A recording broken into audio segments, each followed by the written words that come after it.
Bueno, tengan buenos días, compañeros y doctor Almendares que nos acompaña.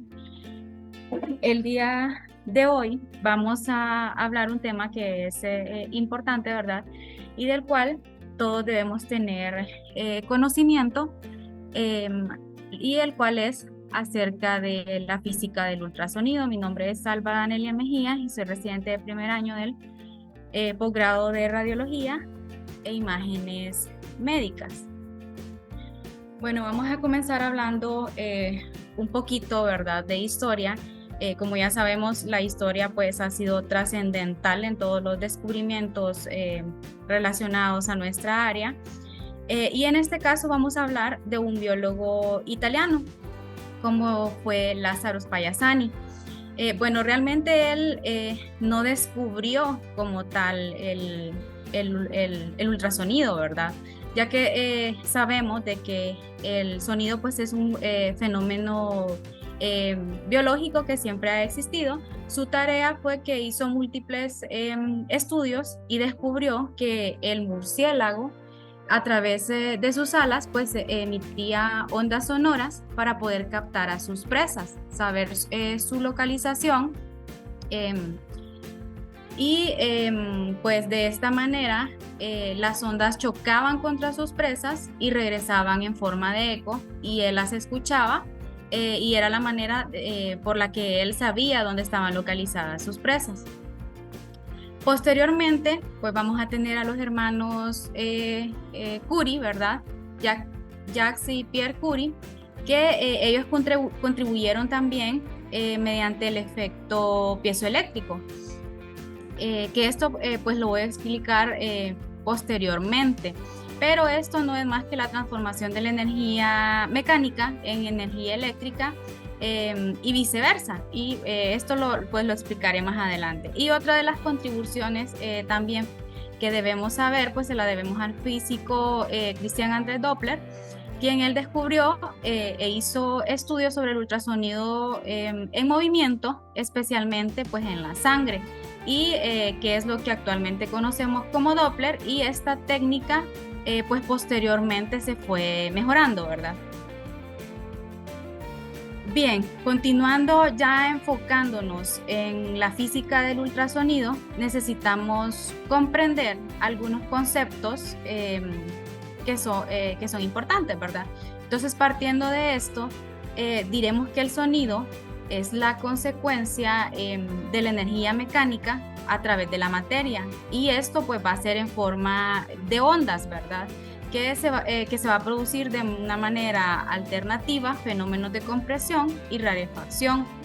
Entonces vamos a tener que la frecuencia acústica pues va a ser medida por una unidad, que esta va a ser el hercio. Y el ultrasonido, hablando ya propiamente del ultrasonido, va a ser aquel sonido que tiene una frecuencia mayor de 20.000 hercios. Entonces, como podemos ver en la siguiente ilustración, tenemos tenemos como las frecuencias, ¿verdad? Y en el ambiente, por así decirlo, pues tenemos que las frecuencias se van a abarcar desde 1 hercio hasta más de 100.000 hercios. Pero nuestra audición, la audición del ser humano, va a estar limitada a escuchar únicamente desde lo que abarca los 20 hercios hasta los 20.000. Entonces, ¿a qué se refiere esto? Que cuando ya pues hablamos de ultrasonido, nos vamos a referir a frecuencias que son arriba de los 20.000 hercios, como podemos ver ilustrado, ¿verdad? Y pues los ultrasonidos van a diferir del sonido audible en su frecuencia, que esta va a ser de 500 a 1000 veces mayor que pues el sonido que estamos acostumbrados a escuchar habitualmente. Entonces, ya ahora hablando de las características del sonido, es importante que comprendamos estas 5 características en total, Y comenzaremos hablando inicialmente del ciclo, que el ciclo, como podemos observar, bueno, tenemos la onda, ¿verdad? La onda del sonido. Entonces, el ciclo va a ser el fragmento de onda que va a estar comprendido entre dos puntos iguales de trazado. Luego vamos a tener la longitud de onda, que la tenemos aquí esquematizada, y esta va a hacer referencia a la distancia a la cual la onda va a realizar un ciclo completo. Entonces serían estos dos puntos que podemos observar acá. Luego, pues vamos a tener la amplitud, que está esquematizada a la izquierda. Y la amplitud, podemos decir que es la máxima altura, como podemos ver, que alcanza una onda. Y pues es un concepto que ya tenemos que ir entendiendo, ¿verdad? Porque es importante tenerlo en cuenta, ya que la amplitud va a estar relacionada con la intensidad del sonido, y la amplitud la vamos a medir en decibeles. Otro concepto importante, pues, es el de la frecuencia, que esta va a ser el número, o sea, va a ser el número de ciclos completos que va a realizar la onda en un segundo. Y esta se va a expresar en hercios.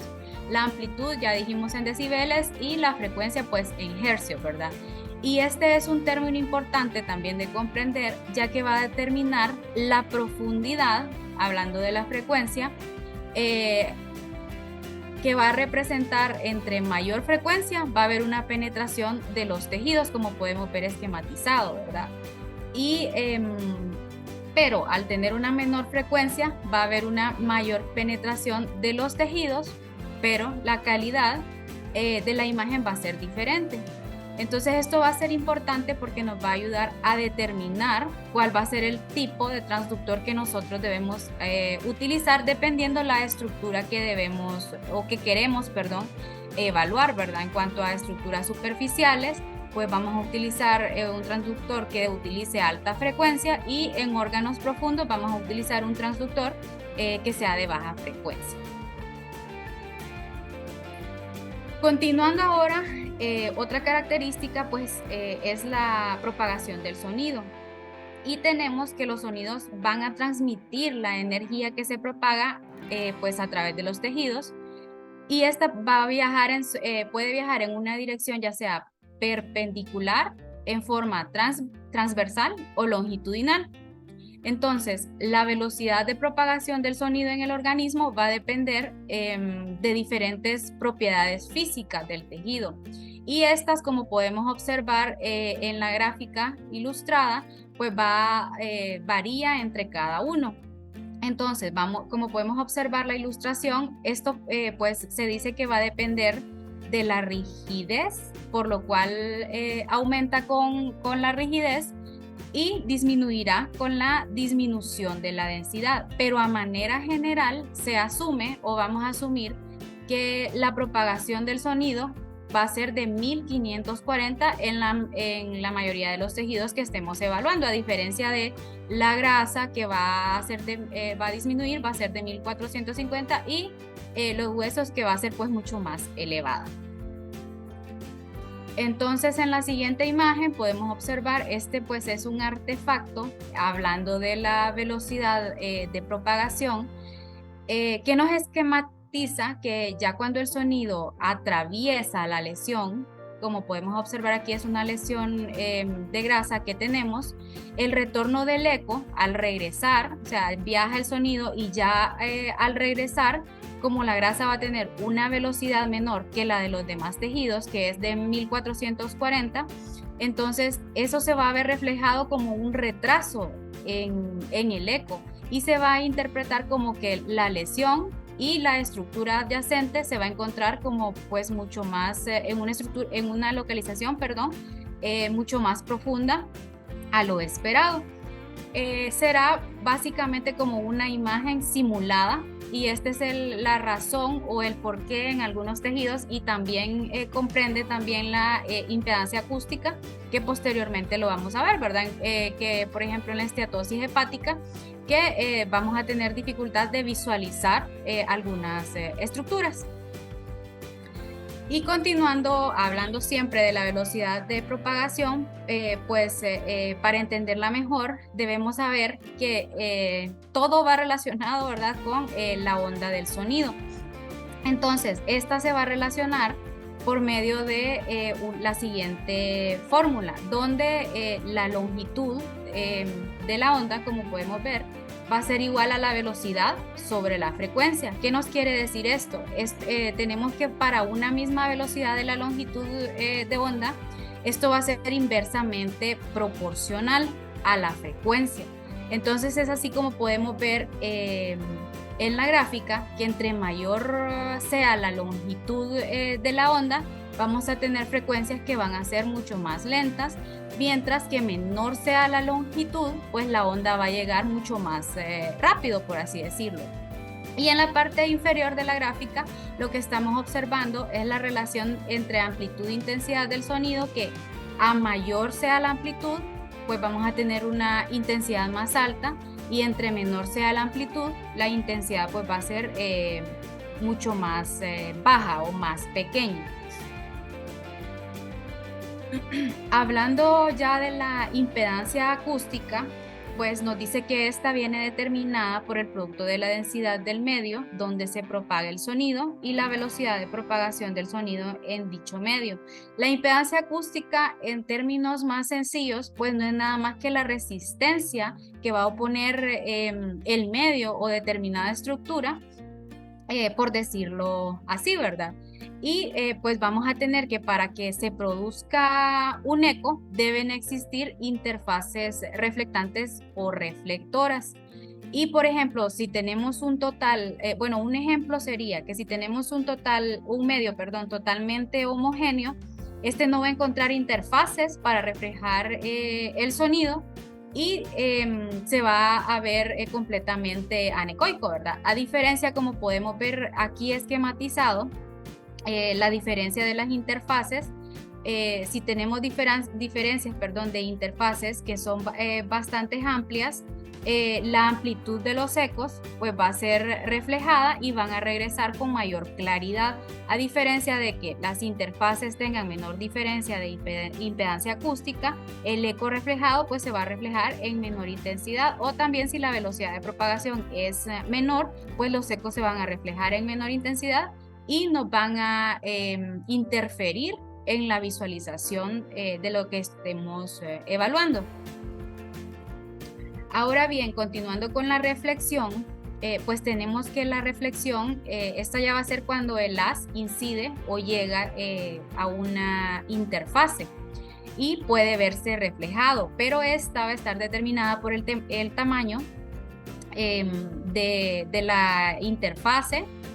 Y si la interfase pues es grande y ligeramente lisa, la interfase va a reflejar el sonido, como se habla como de que un espejo refleja la luz. Y las interfaces que vamos a tener que son de esta característica se van a conocer como reflectores especulares. Algunos ejemplos de los reflectores especulares vamos a tener, como podemos observar acá, el diafragma. Otro ejemplo sería la vejiga y también la línea endometrial. Ahora en la imagen que tenemos esquematizada en la parte superior, podemos observar cómo el diafragma pues va a reflejar el sonido, pero esto sucede, el sonido en forma de espejo, ¿verdad? Pero esto sucede en un ángulo de 90 grados, provocando un fuerte eco. Ahora, ¿qué pasa? Como podemos ver al lado, si el sonido alcanza en forma oblicua, esto pues va a hacer que la reflexión se aleje del transductor y el eco, como podemos ver acá, ya no se va a ver reflejado porque se va a alejar. Por otro lado, como tenemos en la parte inferior, en la imagen B, podemos observar el parénquima hepático, que en comparación con la longitud de onda del sonido, pues este va a tener, por decirlo como, interfaces que son más pequeñas. Entonces, al llegar el sonido a esas interfaces, el sonido se va a dispersar en diferentes direcciones y solo una parte va a regresar al transductor para producir la imagen. Y también podemos observar en la siguiente imagen cómo por medio de las diferentes interfaces pueden ser constructivas o destructivas en esta imagen. También por los reflectores que son difusos, en la cual podemos ver que se ve como la formación se llama de moteado ultrasonográfico, y esto generalmente va a ser propio de estructuras sólidas, como en el caso de la imagen, que pues lo que nos está esquematizando es un quiste de mama y vemos las múltiples dispersiones. Hablando de otro fenómeno que suele pasar, suele suceder, ¿verdad? Cuando el sonido pasa de un tejido con una velocidad mayor o menor, se va a dar un cambio de la dirección de la onda de sonido. Como podemos observar acá, ¿verdad? La onda entra con una dirección y al chocar con otro tejido, pues puede cambiar de dirección, y esto es importante porque puede ocasionar o es causa de registros erróneos del ultrasonido. Cuando se detecta pues el eco, se asume que se asume, perdón, que el origen del eco está en línea perpendicular con el transductor, ¿verdad? Pero con la reflexión podemos observar una duplicación, que es lo que estamos viendo en la imagen de la derecha, de las imágenes, ya sea un quiste u otras estructuras. Si esto se sospecha, pues lo que debemos hacer es aumentar el ángulo de barrido. Con eso vamos a disminuir en lo máximo este tipo de artefacto. Ahora bien, hablando de la atenuación, pues vamos a tener que, a medida que la energía acústica se va a ir desplazando a través de las diferentes estructuras, pues recordemos que es energía lo que estamos transmitiendo, ¿verdad? Entonces, al transmitir energía en forma de calor, esta va a ir perdiendo intensidad a medida que atraviese un tejido a otro. Entonces, esto se va a ver reflejado como que la onda va a ir reduciendo en amplitud las frecuencias elevadas. Y vamos a tener que las frecuencias elevadas se van a atenuar con mayor rapidez que las frecuencias que son más bajas. Entonces, y la atenuación también va a depender de los diferentes tejidos. Como podemos ver, va a ir perdiendo, depende el tejido o depende las estructuras. Ahora, ya hablando de la instrumentación, pues vamos a tener algunos componentes básicos, ¿verdad? Ya propiamente del ultrasonido. Entonces, dentro de ellos vamos a tener el transmisor, el transductor, el receptor y el procesador, que este es para detectar y amplificar la energía dispersa, ya la representación de la imagen y pues el método de registro. Hablando del transmisor, pues la función de este va a ser proporcionar energía al transductor, que va a consistir en la transmisión de pulsos breves de energía eléctrica en este caso, ¿verdad? Y esto va a ser, pues, el transmisor va a transmitir esa energía al transductor, que ya vamos a ver posteriormente. Y la fuente de estos pulsos, pues, va a ser también el transductor del ultrasonido, y va a recibir la energía a partir de la aplicación de pequeños voltajes durante un tiempo concreto. Entonces tenemos que el transductor, pues podemos ver que es cualquier dispositivo que convierta ese tipo de energía en otra, o sea, va a convertir la energía eléctrica en energía mecánica o energía acústica, ¿verdad? ¿Y esto cómo se va a lograr? Pues esto se va a lograr por una pieza importante que está localizada en el transductor, y estos son los cristales, los cristales piezoeléctricos que van a componer esta parte del transductor. Y estos pues pueden ser de diferente material, pueden ser de cuarzo, pueden ser de cerámica o de circonato de plomo. Entonces, esta conversión de energía se logra pues mediante el efecto piezoeléctrico. Entonces es importante, ¿verdad? Y cuando nos dicen que debemos de cuidar el ultrasonido, pues el transductor, se refieren a esta parte del transductor, ¿verdad? Que si lo dejamos caer, esos cristales son frágiles y se pueden dañar. Entonces, el efecto piezoeléctrico, ¿en qué va a consistir? Pues esto va a consistir en que un voltaje, ya sea de corriente eléctrica, perdón, se va a aplicar a los cristales, y eso va, en palabras sencillas, y va a introducir como una función, una tensión mecánica, por así decirlo. Y entonces, al recibir la corriente, esos cristales se contraen y expanden, o sea, van a generar vibraciones, y van a convertir la energía acústica en eléctrica y viceversa al momento de regresar el eco nuevamente al transductor. Recordemos que el transductor va a funcionar también como el receptor que va a recibir de regreso pues el eco. Y hablando ya del receptor, tenemos que al llegar, ¿verdad? Bueno, recordemos que ya enviamos la energía, ya se dio la conversión, entonces tenemos que ya con la llegada de los ecos, pues también se van a producir pequeños voltajes, ¿verdad? A lo largo de los elementos piezoeléctricos que ya habíamos mencionado. Entonces, el receptor, ¿cuál va a ser la función del receptor? Este va a detectar y amplificar esas señales que van a ser débiles dependiendo de la manera en que regresen, y esto pues se va a disponer de una forma de compensación en las diferentes intensidades del eco, y depende qué tan atenuado se va a producir, ¿verdad? Y como ya habíamos visto, pues en los tejidos esto lo vamos a controlar, o se hará mediante el control de la compensación de la ganancia de tiempo o la compensación de la ganancia de profundidad. Entonces vamos a tener que los ecos que vuelven de estructuras que son mucho más profundas, pues recordemos que a través de todo su recorrido van a regresar más débiles, que a diferencia de los ecos que están en estructuras pues más superficiales.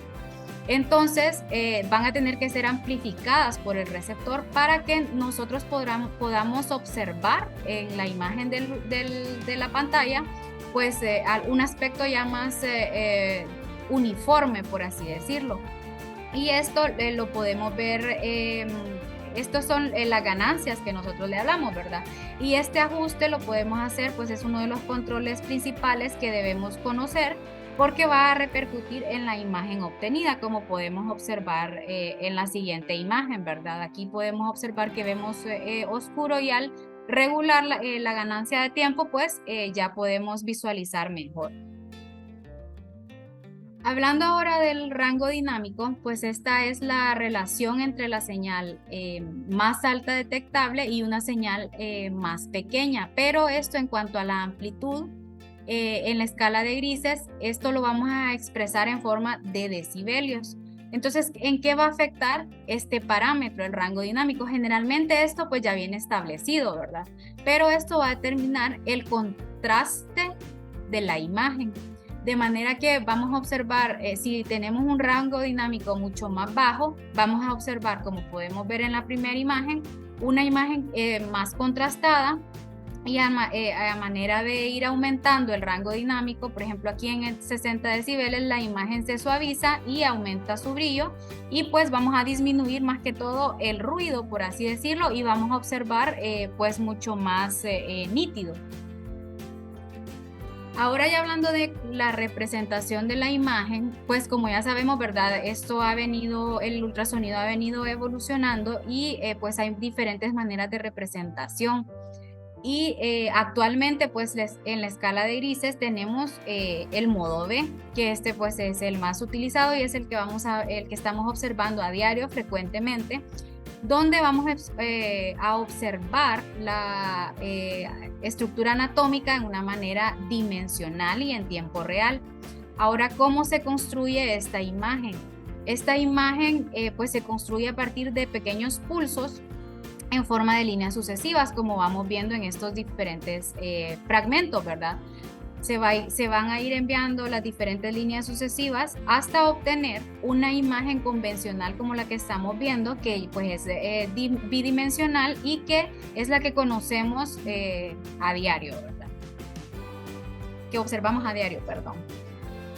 Otro modo que tenemos pues es el modo M, y este pues es M de movimiento. En esta modalidad pues se va a interpretar evaluando pues los diferentes patrones de los reflectores específicos y estableciendo relaciones anatómicas a partir, como ya lo dice su nombre, del movimiento. ¿En qué vamos a utilizar esto más que todo? O lo más utilizado pues es para el movimiento de las válvulas cardíacas y de las cámaras cardíacas.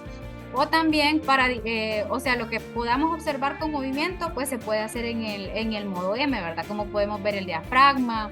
También se habla del movimiento de las pleuras, que lo podemos visualizar también en este modo. Hablando de la selección del transductor, pues ya viendo o recapitulando un poquito, ¿verdad? De lo de la física que ya hemos visto, pues esto va a depender entre la distancia, entre el objeto que queramos evaluar. Esta es como la base del por qué vamos a utilizar en los vasos superficiales, que ya lo había mencionado, ¿verdad? O en tiroides, en testículos, pues transductores de alta frecuencia, ¿verdad? Y en estructuras más profundas, pues un transductor que la frecuencia sea más corta, pero que necesitamos que esa frecuencia llegue hasta la estructura que vamos a estar evaluando. Hablando pues ya de modalidades especiales de los ultrasonidos, como ya sabemos, ¿verdad? La velocidad de la propagación del sonido pues se va a acompañar de puede provocar alteración que nos va a hacer o a distorsionar el campo de la evaluación. O sea, esto se va a manifestar como en forma de ruido y en moteado, que ya lo habíamos visto, ¿verdad? ¿Qué son pues los armónicos tisulares? Pues estos nos van a permitir a reducir esos efectos, como podemos ver en la imagen A, que es una imagen convencional de la vesícula con un lito en su interior, donde pues se ve, tenemos bastante ruido y miramos borroso, por así decirlo, pero al utilizar esta modalidad pues vemos una reducción del ruido en la imagen y pues ya se observa más claramente, más delimitado la estructura y lo que queremos evaluar.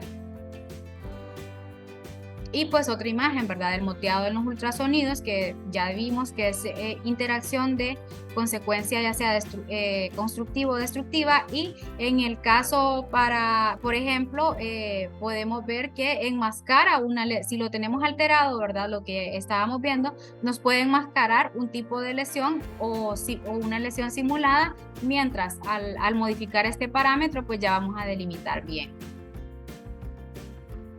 Hablando de los errores de imagen, pues sabemos que la calidad de la imagen que nosotros obtengamos va a venir determinada por la capacidad de quien esté evaluando, ¿verdad? Esto va a ser necesario para reconocer y evitar los diferentes artefactos y errores, ya que muchos pues se van a deber a una técnica inadecuada. Y la principal que vamos a hablar pues es la reverberación, y esta se va a generar por señal que se va a reflejar repetidamente entre las interfaces que sean demasiado reflectoras. Entonces, como podemos observar, ¿verdad? Esto nos va a dar una falsa impresión de estructuras. Como podemos ver, entre más profundidad se van a ir observando más ecos espaciados, ¿verdad? Como podemos ver aquí en los diferentes niveles. Y Esto puede ser útil para determinadas estructuras, perdón, para determinadas patologías. Hablando de la refracción, pues ya vimos que esta ocasiona un cambio en la dirección, va a ocasionar un cambio en la dirección del haz del sonido, de forma en que se observen objetos que no van a estar en la dirección del eje del transductor. Como podemos observar en la imagen de la izquierda, ¿verdad? Está simulando una imagen, una duplicación, perdón. Esto sería una aguja y pues está simulando una duplicación donde solo existe una. Y hablando de los artefactos de los lóbulos laterales, pues estos van a ser importantes porque pueden dar una impresión errónea de estructuras o detritus en este caso que se pueden observar dentro de áreas o estructuras que estén rellenas de líquido, como lo podemos observar en la imagen derecha de nuestra pantalla. Y si bien sabemos, ¿verdad?, que la mayoría de estos artefactos pues degradan la imagen o distorsionan lo que nosotros estamos observando, algunos pues van a tener valor clínico, por así decirlo, como en este caso la formación de sombras, que esta se produce, ¿verdad? Bueno, lo que tenemos aquí nuevamente es la imagen de una vesícula con un lito en su interior, y esta se produce cuando el objeto atenúa el sonido con mayor rapidez que los tejidos que estén circundándolo. Entonces se va a reflejar una sombra y esta pues nos va a ayudar a ver en este caso, ¿verdad? Estructuras que podamos haber pasado por alto. Y otro pues es la potenciación, que es la imagen que podemos observar a la derecha, que esta se produce cuando un objeto pues atenúa menos que los otros tejidos que estén próximos. Como podemos ver en la imagen A de la derecha, tenemos una imagen no corregida, ¿verdad? Vemos un contraste que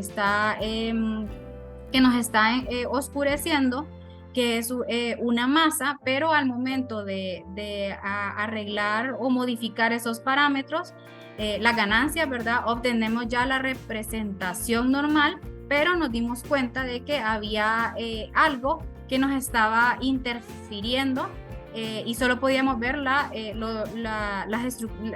estructura circundante, perdón. Y pues eso es lo que tenía preparado para el día de hoy. Y pues muchas gracias. ¿Algún comentario? Espero que le hayan podido atender. Es un tema un poquito extenso, ¿verdad? Y que hay que comprender y el cual es necesario. Gracias. Muy buenos días, compañero. Buenos días, doctor Almendares. La verdad, Alba, muy didáctico, estuvo muy bonito, explicó los términos básicos. Quien sabe poder adecuar su equipo para poder observar mejor las estructuras por ultrasonido, pues es el radiólogo que más preparado está para poder resolver si ve una imagen que es patológica o no es patológica. Entonces, conocer este tipo de artefactos o de cómo modificar el equipo para poder tener una mejor visualización de la imagen es algo básico. Cabe resaltar también que estos artefactos no es que significa que sean mal, ¿verdad? Hay características propias de patologías que nos van a identificar, por ejemplo, un artefacto de centelleo cuando vemos un lito y aplicamos el Doppler color. Son herramientas que son útiles para poder identificar otras estructuras. Me parece súper bien. También cuando tenemos pacientes que son bien complicados, difíciles, porque no podemos observar ciertas estructuras, pues es importante adecuarnos, ¿verdad?, en el grado de profundidad, el foco que vamos a poner, dónde lo vamos a poner, porque son herramientas útiles para poder observar ciertas lesiones. Me parece muy bien. Faltaría pues evaluar las otras herramientas que son útiles, como el Doppler, como la parte espectral, que esos pues son en otra oportunidad pues los vamos a poder visualizar en otras clases, ¿verdad? Pues bueno, buenos días a todos. La verdad es que la importancia, como ya lo mencionó Ricardo, es enfatizar en utilizar bien todas las herramientas que nos brinda el ultrasonido. Y ahí viene también la importancia de saber qué equipo de ultrasonido tenemos, porque a veces entre los diferentes modelos pues puede haber diferentes, los botones pueden estar colocados de manera diferente, sin embargo, en general, la mayoría tiene eh, los mismos componentes. Vamos a tener modo B, modo Doppler, em, el Power. Algunos tienen el Micro Tour que nos ayudan a las clasificaciones, otros tienen modo panorámico, en otros se dan un modo extendido, en fin. Pero ahí también viene la importancia de saber qué herramientas son las que nos brinda cada equipo. Y una vez de saber eso, pues podemos utilizarlas a nuestro beneficio para poder no solo obtener una buena imagen, sino que obtener un buen diagnóstico, reduciendo los diferentes artefactos que nos pueden generar. Si bien es cierto, los artefactos no solo vienen el biotipo del paciente, que lo hemos visto, también pueden haber artefactos,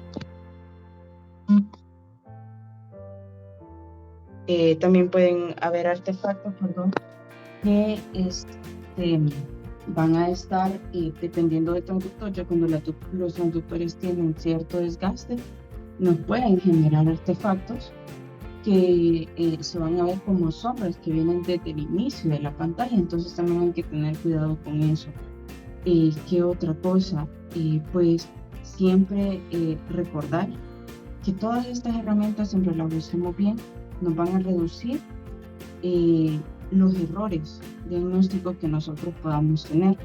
Y por eso es muy importante conocerlas, porque si bien podemos saber las estructuras anatómicamente y podemos orientarnos bien, un poquito de reverberancia, sombra, refracción, nos pueden generar duda y nos pueden hacer equivocarnos. Por lo tanto, así como es importante tener la teoría de las diferentes patologías, es muy importante conocer los artefactos más frecuentes y la forma en cómo corregirlos para poder llegar a un buen diagnóstico. Por lo demás, Salva, muy buena clase, y no sé si alguien más tiene algo que comentar. Gracias, doctor.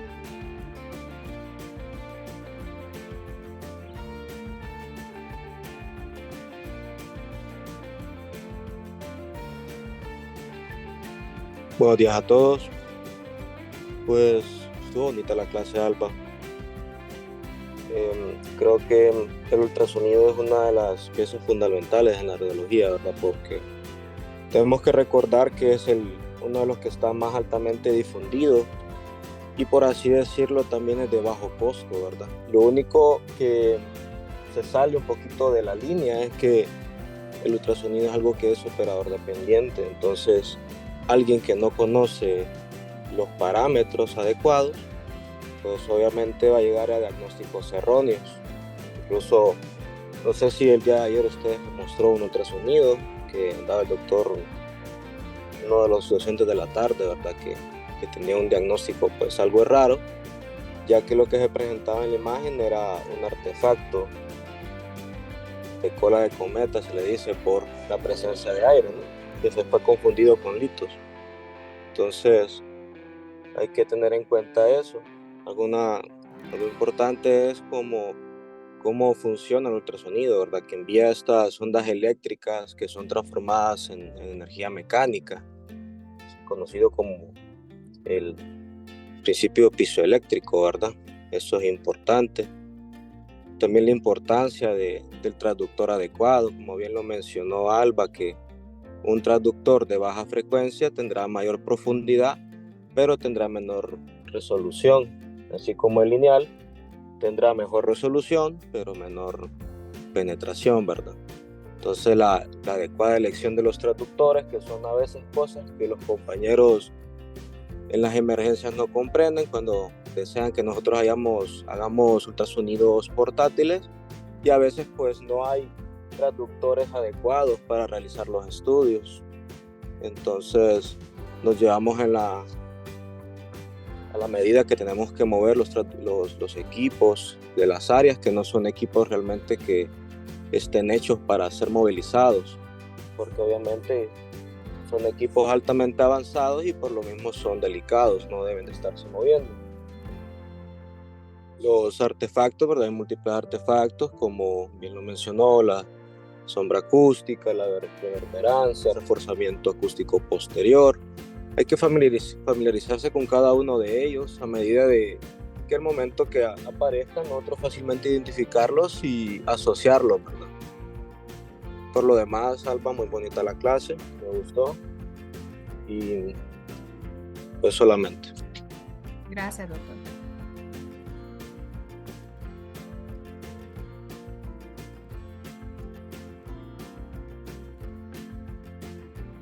Buenos días, Alba. Felicidades, muy bonita su clase. Todo Gracias, lo que explicó desde el punto de vista físico del ultrasonido.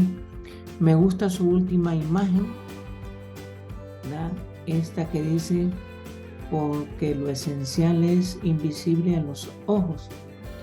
Y me gusta su imagen porque todo lo que hablamos